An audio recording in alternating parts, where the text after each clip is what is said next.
Janie here, and I'm here with the final part of the Sunshine and Showers blanket, the video to accompany the final piece of this crochet along blanket.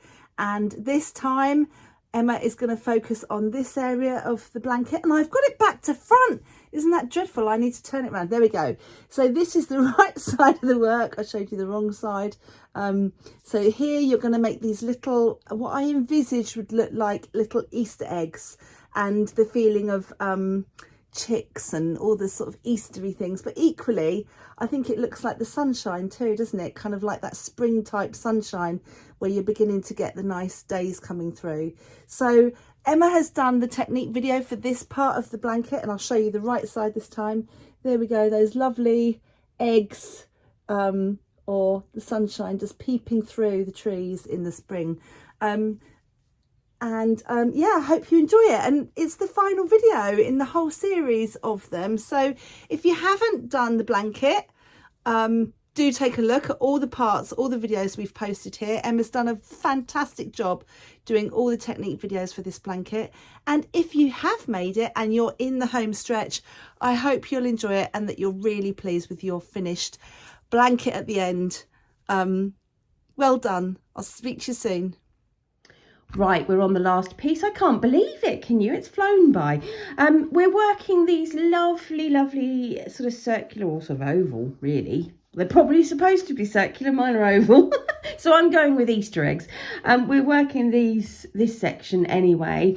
And we're also going to be doing some joining.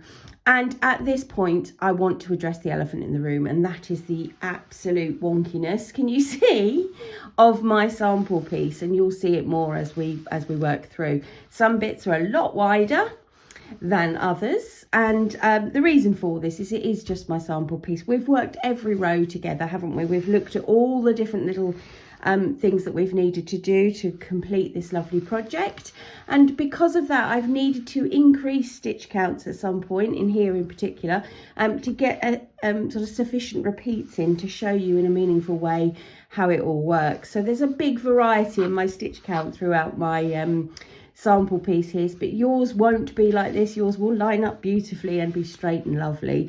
So please forgive us, forgive the fact that we've just worked a sample piece. It obviously means we can get these videos out to you a lot quicker, and it's easier to show you on a small camera. So ignore the wonk is what I'm saying. Just ignore the wonkiness, embrace the wonkiness. So shall we get started? Shall we complete the last bit and look at putting it all together? Okay, we're off. I'm starting here. I've taken my last row back and changed yarn colour, as we're used to doing now, to petrol, and I'm using the larger 4.5mm hook. I will turn my work, and we're just going to start by making a row of double crochet all the way across the blanket. Now this is a good time actually to check your stitch count. You know, if you're a stitch short, it's a very good time to actually address that, because you can, you know, you can make a couple of small adjustments on a row of double crochet if needs be. If there's a tiny slip up and you're 1 or 2 stitches short out of a larger stitch count, you know, providing it's not as wonky as mine, pop a couple in or take a couple out as needs be. Right, so I'm going to go all the way across, and I'll see you at the end. Right, coming to the end, we're going to stick with this colour, so there's no colour change to be done, but we will be changing the hook to a 4mm hook. So do keep an eye on your pattern. Obviously the videos don't replace the pattern, so just keep an eye on your hook changes. Okay, I've changed the 4mm hook. Let's just have a little look at the sample piece, because what we're going to be doing is working in this case with the petrol colour to create that curve with our longer stitches here, which will form or help to form the shape of our Easter eggs, stroke moon, stroke whatever you'd like to call them. So we're starting with this curved section here. Right then, so we're ready to go. I'm going to make my 1 chain. Doesn't count as a stitch, and I will start by putting a double crochet into the first 3 stitches. 1, 2 and 3. We are now going to miss 2 stitches, 1 and 2, and we're going to make 7 treble stitches into the next stitch along. And the reason we've missed those 2 stitches will become apparent when we get a few of these trebles in. So there's 7 to go on there. And what happens, because there's not enough space to get so many lovely trebles in, they fan out and lay down. So that's why you need to miss those stitches to give them space to fan out and lay down. Where are we? 2, 4, 5, 6 and 7. And of course that's what creates that base semicircle to give the shape that we're aiming for in the next sections. Okay, so we're going to miss 2 double crochet again on this side to give our fan space to lay down. 1, 2, and we're going to put 3 double crochet in there. All right, so we'll do it all again. We'll miss the 2 and put 7 into the next one along. So it's a simple repeat. I enjoyed this section. There's a lot of nice, easy repeats in it.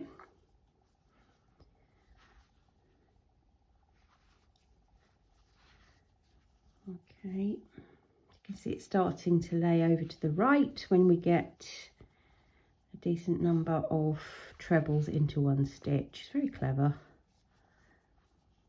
How many have I got? 1, 2, 3, 4, 5, 6, and here's the 7th. Okay, so again I need to give space on the other side of the fan, so I'm going to miss the 2 stitches and put my 3 double crochet in there. So you can see it's nice and simple. Let's have a look. Let me take that out. Got a little bit of a Nessie vibe going on there, but that might be just me. I'm a little bit obsessed with that sort of thing. So you can see we're creating these nice curves just with two stitches, and we've got double crochets in there and we've got triple crochets. Isn't it brilliant? So a nice simple repeat all the way across. So I will complete it and we'll see what comes next. Right, finishing the last fan here. 5, 6 and 7 trebles. Just double check. 2, 4, 6, 7. Yep, and I can just about finish my last part of the repeat, which is the 3 double crochet. Okay, and I'm going to not finish that last part of the stitch. I'm just going to snip the yarn. We're going to change to grape in a moment, but let's just have a little look at what we've created. We've created this nice gentle curve all the way across the work. Obviously you're going to have several more repeats than that. Nice gentle curve all the way across the work to set us up for the underside of our shapes. You can see they sit in there, can't you? We're going to change to grape now, and I think we've just got another nice row of double crochet, so let's just do that. Pull through, and I'm going to turn the work because we're also changing hook to a 4.5 mil. So again, keep your eye on that. There's quite a few hook changes in this particular one. I will go across. There's nothing adventurous really in this particular row. It is just a row of double crochet. So what I'm going to do is I'm going to whiz across there and sew some ends in to keep them out the way, and then we will meet back shortly. This row is just going to provide the sort of outline, or part of the outline. Let me show you. Where are you? Can you see the purple or the grape? It's providing part of the outline for the shapes, okay, just to encase them and make them look nice and neat. So as I said, I'll complete the row, sew some ends in, and I'll see you at the end. Okay, I'm at the end. I've dealt with some pesky ends, and I'm just going to go into the last stitch and get ready to change to gold yarn. Okay, so nothing, as you can see, just a nice little grape coloured outline for our fans or waves or whatever you'd like to call them. So I've pulled through with gold, and we'll turn the work. Ready for row 86. Okay, so row 86, we're starting with gold and we're creating the bottom half of the sun or the moon. Have I been saying moon? I don't know. Sun, moon, Easter eggs, whatever you want that to be, it can be. But we're going to start with the gold and create the half curve or the half circle, half oval, whatever, of the lovely little pattern here. Right, so I'm going to change from 4.5mm hook again to a 4mm hook. And we're going to start with some, because if you might have guessed, because we're using a smaller hook, that means bigger stitches, doesn't it? Right, so we're going to start with 3 chain, 1, 2 and 3, and that is going to count as our first treble on this row. We're going to put 1 treble into the next stitch, so not the stitch at the base of the chain, the next one across. 1 treble goes in there. And now we're going to start making some treble 3 or a treble 3 together stitch. So a little reminder, we get our hook ready as if we're going to make a treble. We go into the next stitch, pull through and pull through 2 loops, but we don't complete the stitch. That's part 1 of trebling 3 together. Same again, yarn over hook through to the next stitch and pull through, yarn over through 2, don't complete the stitch. I've now got 3 loops on the hook. One more time, yarn over through the next stitch, pull through, yarn over through 2, don't complete the stitch. I've now got 4 loops on my hook and I'm going to yarn over and go through all 4 of them. Okay, so that is a treble 3 together there. We're going to be doing some much bigger trebling together in a bit. Hold on to your hats, it's quite exciting.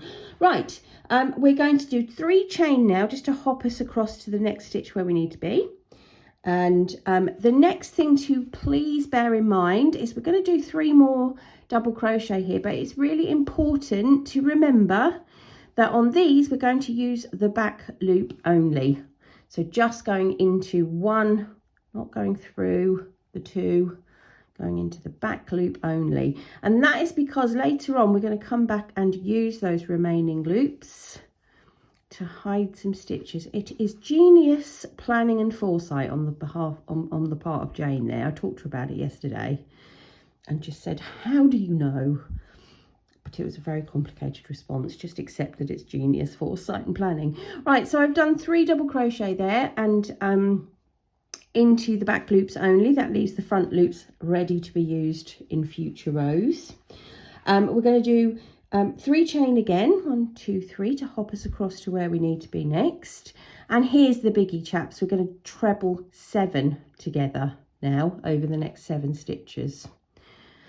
So it's exactly the same as before. We're going back through both loops now, exactly the same as before when we were trebling 3 together. We're just doing it a few more times.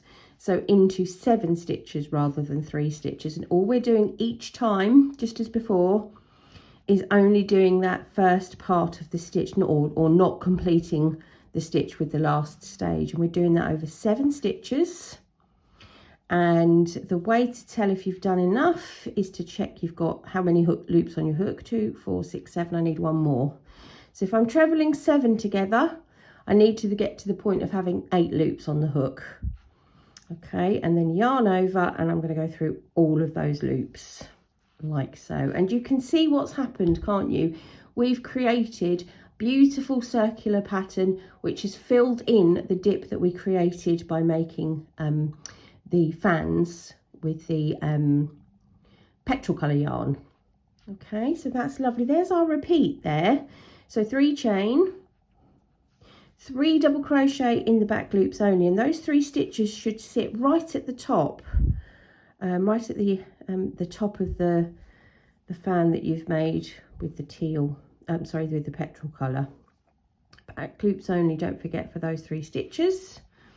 3 chain again, and off you go, filling in those troughs with or valleys with the treble 7 together. Troughs, valleys, dips, curves, whatever you want to call them.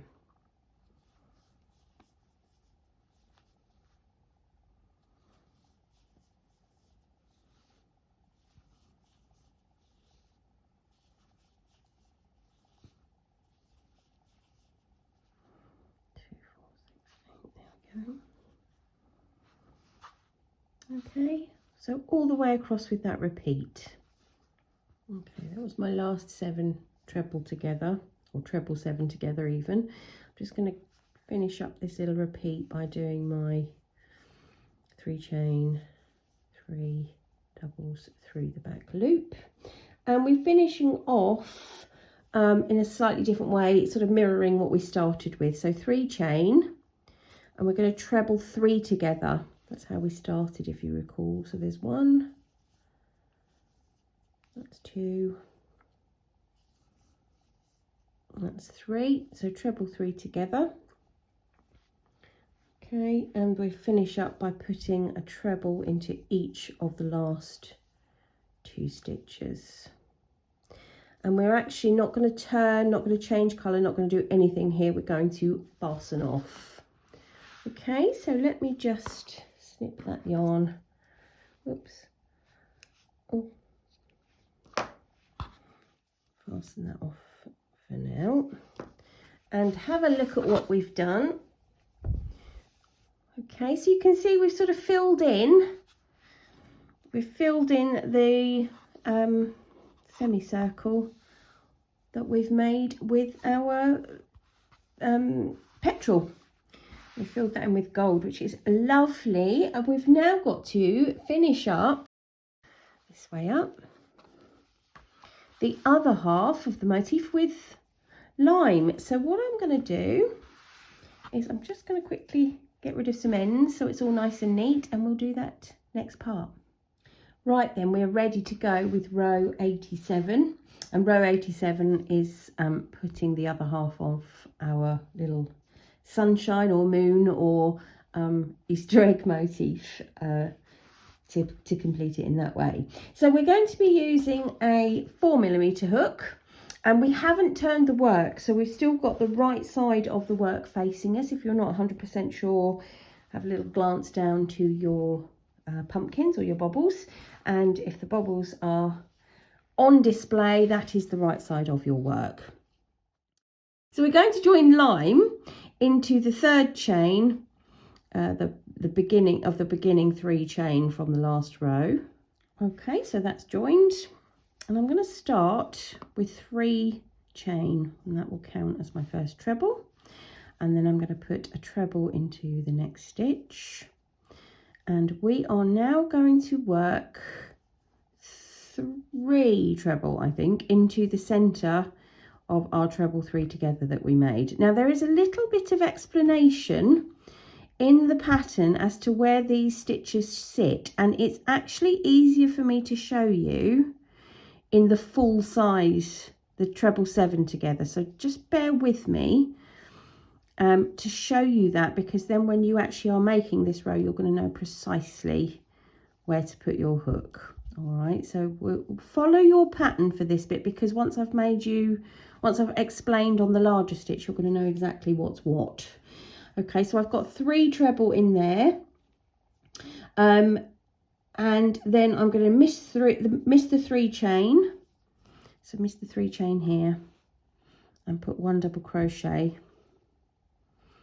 into the next 3 double crochet stitches. 1, 2, 3.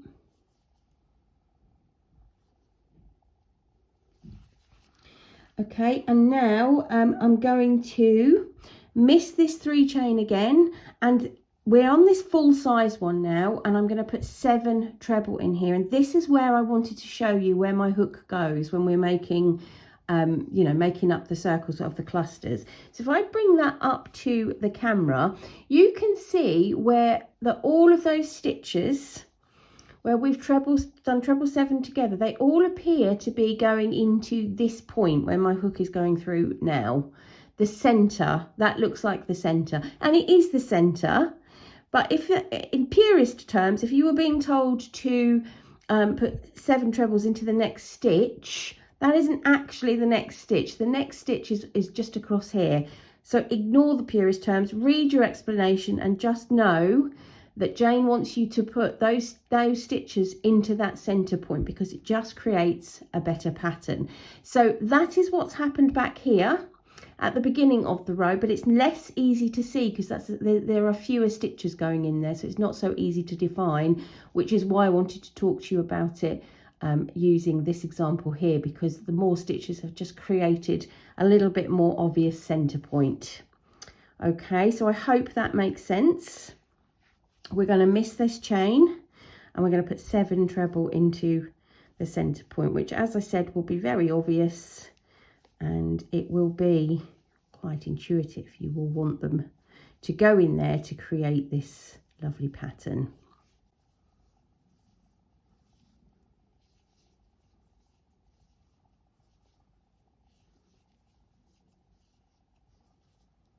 Okay, so there's the 7, and if you allow it to fall over or lean over, you can see that what we've created, we've put the other half onto that lovely little pattern, haven't we?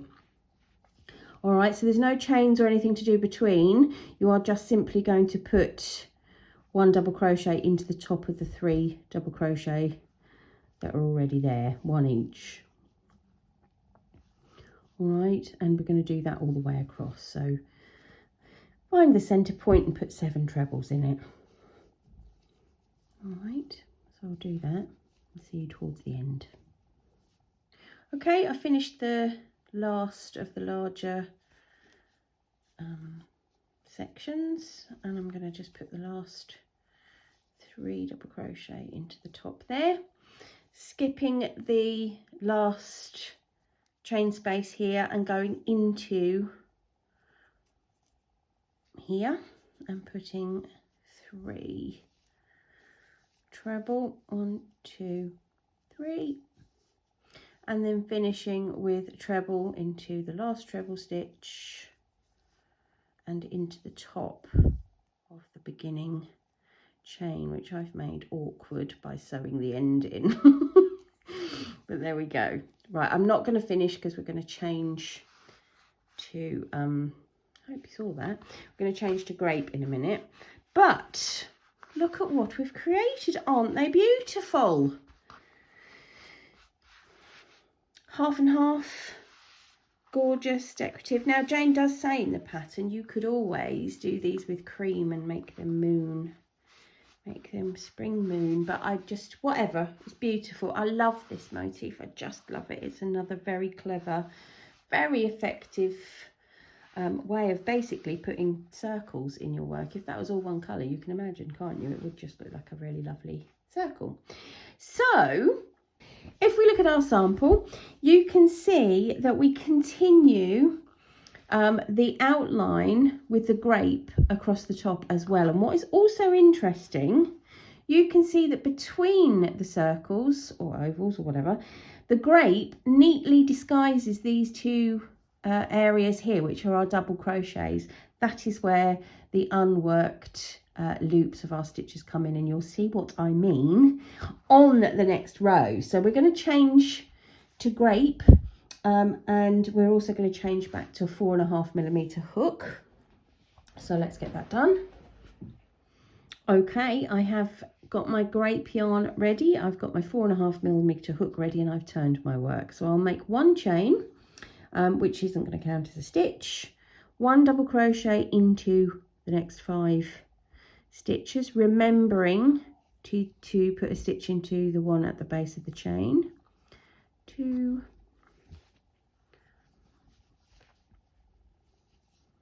3, 4 and 5. And here is the fabulous part. What I'm going to do is I'm going to fold these rows forward, and you will see the grape yarn, the stitches I should say, just sitting proud there. And the reason is because we've got those 3 leftover front loops to work into, and that is what I'm going to do now. I'm going to work 1 double crochet into each of those. So 1, 2 and 3, and they'll be easy to do. And if I just stop there and turn it that way just briefly, you can see even now without, you know, it'll get better as we go along. But you can see the grape yarn is completely hidden the two areas of gold and lime between our circular motifs here. So it makes them sort of float, makes them stand alone and look fantastic. So that is, going back to pick up those loops always makes me very happy indeed, because it makes such a difference. Right, okay, so we're going to miss, where are we? Sorry. We're going to miss the next 3 stitches here. So 1, 2 and 3, miss them because we've already worked them sort of behind and into those loops. And we're going to go over the top of this curve by just putting 1 double crochet into 1, 2, 3 into each of the next 7 stitches. Sorry, I keep counting. 1, 2, 3. So starting here, 1, oops, 2. So it is sort of a fairly straightforward double crochet row. The only difference being is that some of those double crochets are happening here by bending forward and just picking up those 3 unworked loops. Love it, it's really clever. Okay, so you've got 7 and 3 to think about. That's all you've got to do. 1, 2, 3. All right, all the way along. I want to stop in a minute and just turn it around just so you can see what we're doing. So let's just do one more. 6 and 7. And I'll just pick up those loops again. So all I'm doing is just bending that forward, and it will sort of present itself really neatly. You shouldn't have to go hunting too hard to find those loops. Okay.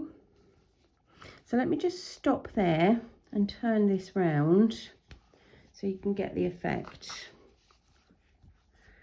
Okay. A little bit of a fluffy bit there, but look at that. So that grape yarn has completely encircled the little motifs here, makes them look like they're floating, makes it all really neat. So we can't see where they're joined together. It's a really lovely way of doing things. I love that. All right, so I'm just going to continue filling in with my double crochet all the way across. Okay, I've just put my last 3 double crochet into the front loops only, and I'm finishing up with 5 double crochet. 1, 2, 3, 4. That's going to go into a loop. 5, and I will change my yarn momentarily, but let's just look at what we've created. Beautiful, isn't that lovely? Absolutely lovely. So we're going to finish that up by mirroring what's gone before, so really to enclose those little patterns in a nice border. We're going to go back to teal. So I will again tidy up my ends, get ready to change to teal, and get ready to work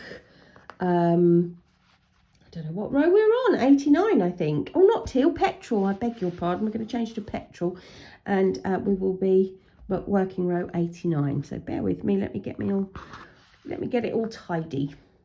Okay, look at that. Isn't that beautiful? All of the workings, if you like, are disguised beautifully by the grape outline, and we're going to finish off this gorgeous section by mirroring what we've done before in the petrol section. So we're about to change the yarn back to petrol, and like I said, mirror what's happened here to just enclose that nicely. So what I'm going to do is I'm going to tidy up my ends again, get ready, change my yarn and all that sort of stuff, so we'll be ready to go together on to row 89. Okay, here we go then. I have changed the yarn to petrol. I've got my 4mm hook here, and we're going to repeat or make a row now that will look very familiar. See what you think.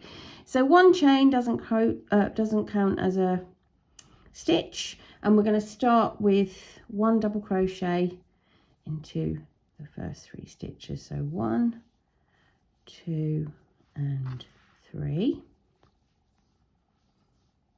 Can you guess what's coming?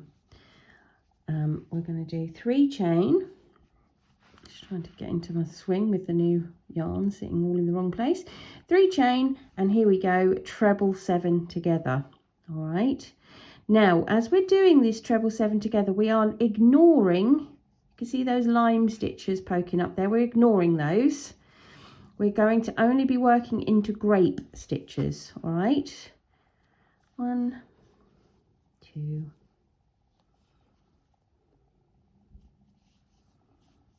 3. That'll complete the hiding.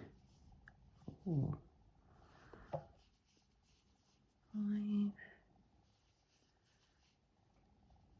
6, and 7. Okay, through all of them. All right, so you can see what I mean. That hides everything completely now.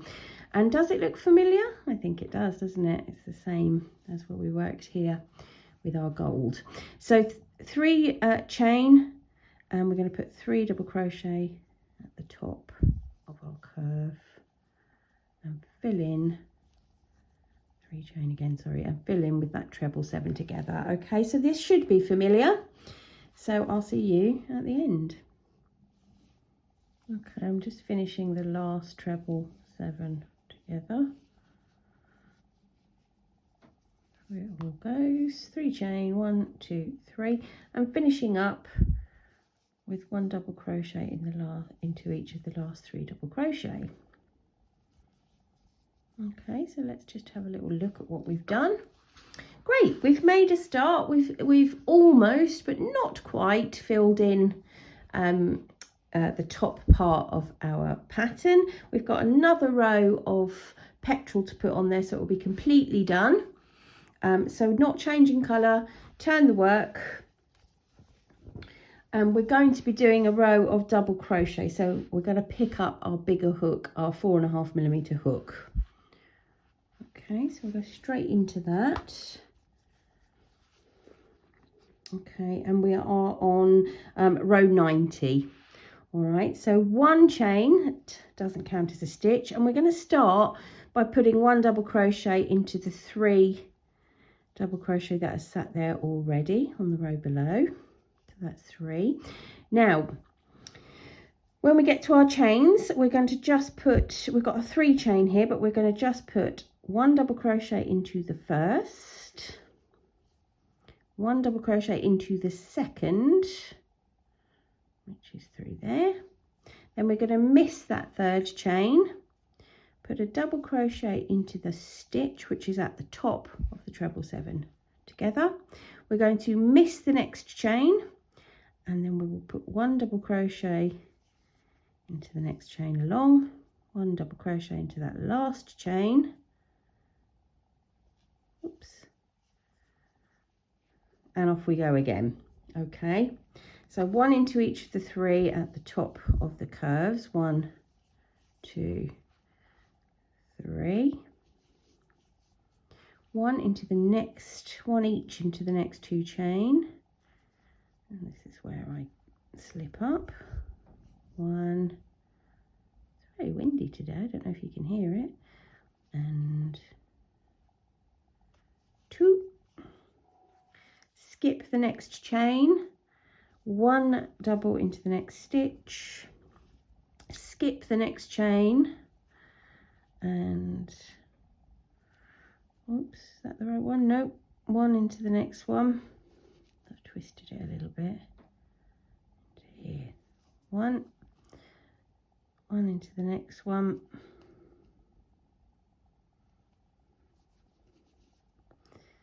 and 1 into the 3. Okay, so you can see the repeat, tiny bit fiddly within the chains because you're using a larger hook, but worth it because it just sort of secures everything nicely into place. All right, so I'll work this along and see you at the end. Okay, last 3 double crochet, 1, 2, and 3. So let's have a look. Okay, so that has stabilized that. It's the back that we're looking at here, so let's just have a little turn and have a little look. Lovely. And we are going to complete this section, section 12, by finishing off with 1 row of double crochet in turquoise. Okay, so still using your 4.5mm hook. So let's just finish that off, because after that we're going to put everything together, and that is very exciting, isn't it? So I am going to pop a little row of turquoise on there, sew all my ends in, and we'll look at joining all the panels together. There we are then, all done. So I finished off with a row of double crochet in turquoise. It's all fastened off, everything is sewn in, and that was the very last decorative patterned piece of Sunshine and Showers. So all that remains now is for us to put it all together, and a little bit of edging. So you should have 4 separate pieces now, because don't forget, you've got to work this twice. You should have 2 pieces like this, and you should have 2 of the earlier pieces, which are with the pretty little flower borders. And what we're going to do is join them all together. Now, on my first section, I've already joined section 12 here to my earlier smaller piece, which ends or edges with the little flowers. And just to have a little look, you can see the fondant colour just peeping through there. And if you look on the back, it's just a row of crochet to join the 2 together. So it's very straightforward. You're just going to match stitch numbers and join it with a row of double crochet. So let me show you how to do that. Right then, I've got fondant yarn, I've got my 4.5mm hook, and I've got the 2 pieces that I want to join together. So I'm going to start with the piece that I've just finished working on, face up on my desk or on my table, and I'm going to put the smaller piece face down on top of it. All right, so this is the wrong side of the work, so both of the right sides are facing each other. And what I'm going to do is take my fondant yarn, and on this smaller piece you will be working into the remaining loops from a foundation row. Okay, on the larger piece you're just going to be working into stitches as normal, so you will be looking for 2 strands of thread going over your hook on that one, but on the smaller piece you're just going into the 1 strand that's left from the remaining foundation stitch that you've already worked into. So all I'm going to do is I'm going to match those 2 stitches. I'm going to put them through, put the hook through both layers of the fabric, so through both pieces, and I'm going to bring a loop of fondant through. All right, so they're sort of it's kind of joined, but in quite a flimsy cursory way at the moment. I will fasten that or secure that by making a loop through, so it's now secured together, and I'm going to go back in and put a proper double crochet in there. All right, so now that is absolutely secure. Okay, the two parts are together, and that's all I'm going to do all the way along my work. So I'm going to put my hook through the next remaining piece of the foundation stitch and into the corresponding stitch on my larger piece, and work double crochet all the way along. So from the front it is not so visible, it's those little bits you saw peeping through, little dashes peeping through, and on the back there's a little ridge, but again will not show. And that is it. That is all you're going to do all the way across. Now if you have been very, very vigilant with your stitch count, this is not going to be a problem. All right, so all the way along to the end. Okay, all the way along to the end. 1,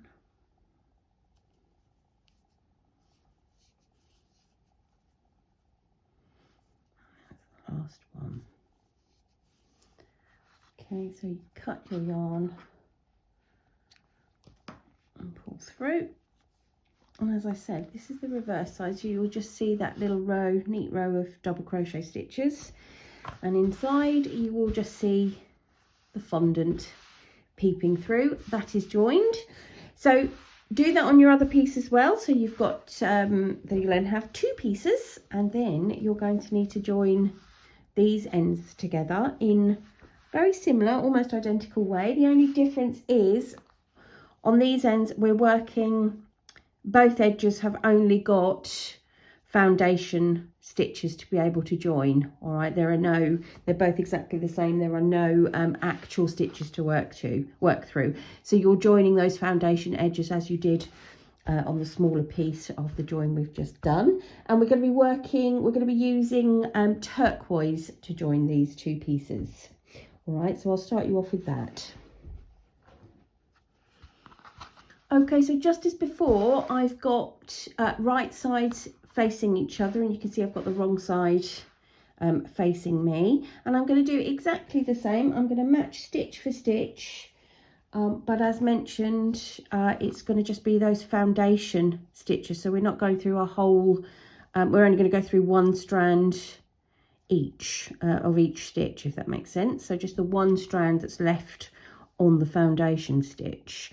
And I'm using 4.5mm hook again, and I'm using, in my case, if you've got the colour pack, I'm using turquoise, but of course you can use whatever you like. So same as before, just pull through that loop and pull through again to secure it, but I'm going to go through with a proper double crochet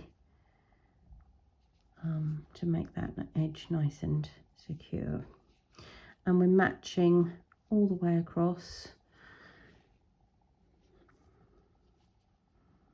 Okay, 1 and 1 all the way across, and creating that little row of double crochet to join the pieces of our blanket. This is very exciting. I can only imagine how exciting it must be if you've got the full width blanket resting on your lap as you work this.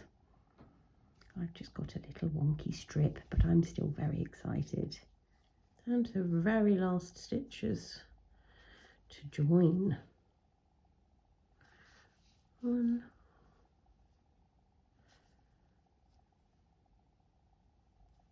2, oh goodness, the last stitch. Here we go. Ta-da! Let's finish.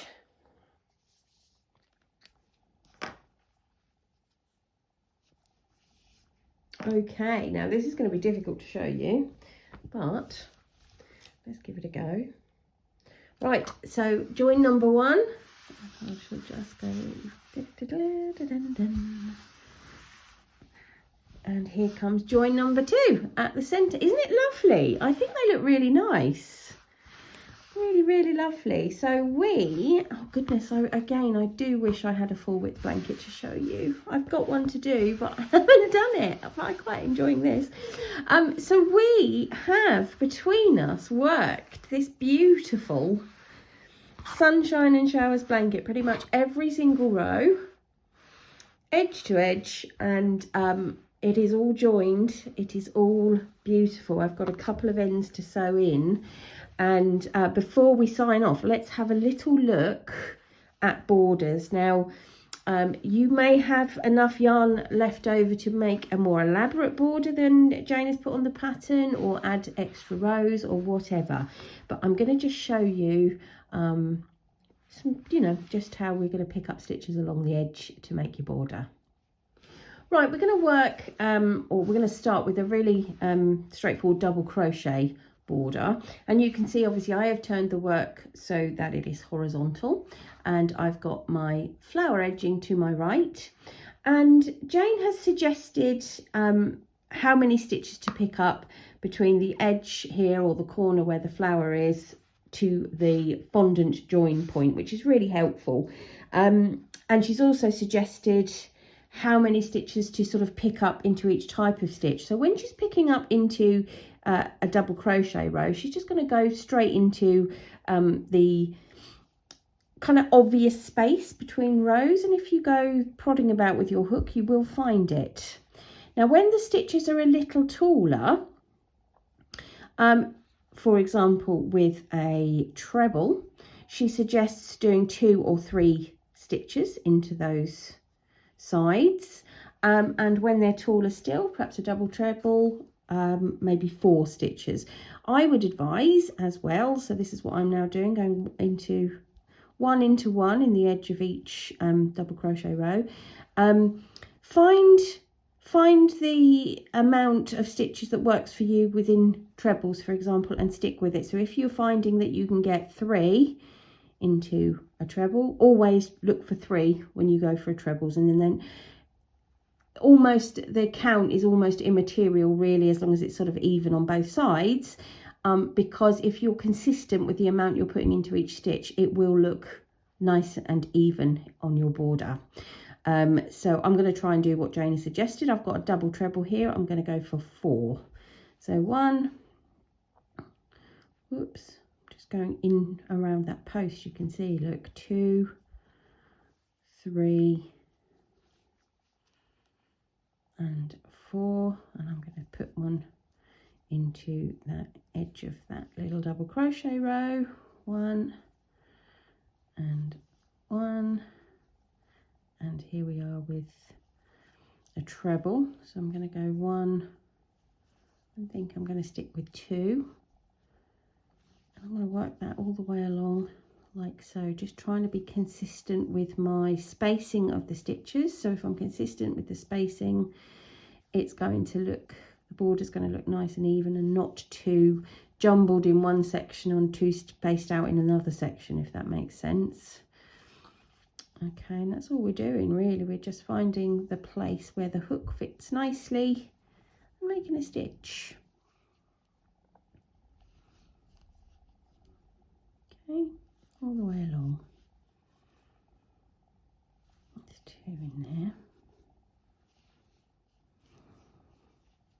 there. Okay, I have reached the fondant. Let's just have a little count. I'm going to do this without checking it first to see how far off of Jane's, what did she suggest? 43. Let's just see how many I've crammed in there, shall we? So 2, 4, 6, 8, 10, 12, 14, 16, 18, 20, 22, 24, 26, 28, 32, 4, 6, 8, 40. Oh, come on, that's amazing. 42, 44. I'm really pleased with that. So not too bad. I followed her advice as closely as I can, and I've come out with 44, and I think that looks fairly even. So I am pleased with that. So I'm going to continue with that formula all the way along the blanket. And as I said, I feel like, from my perspective, the rhythm of my work means that I'm always going to end up putting the same amount of stitches into each stitch type, rather than be wildly varying them. And I suspect you'll be the same. So just try and keep your stitch count even across, matching across both sides of your blanket, and I wouldn't think anybody's going to come along and count them. Okay, so I'll do a little bit more. And we'll put another row on and see what it looks like. Okay, I'm at the next counting point, and I have come in at 115 stitches as opposed to Jane's 119. So they're not massively out. My stitch counts aren't massively out, and I'm comfortable with the fact that I am putting stitches in evenly throughout. So that is how I'm going to work mine. I'm going to carry on sort of working those stitches as feels comfortable for my tension and the way I crochet.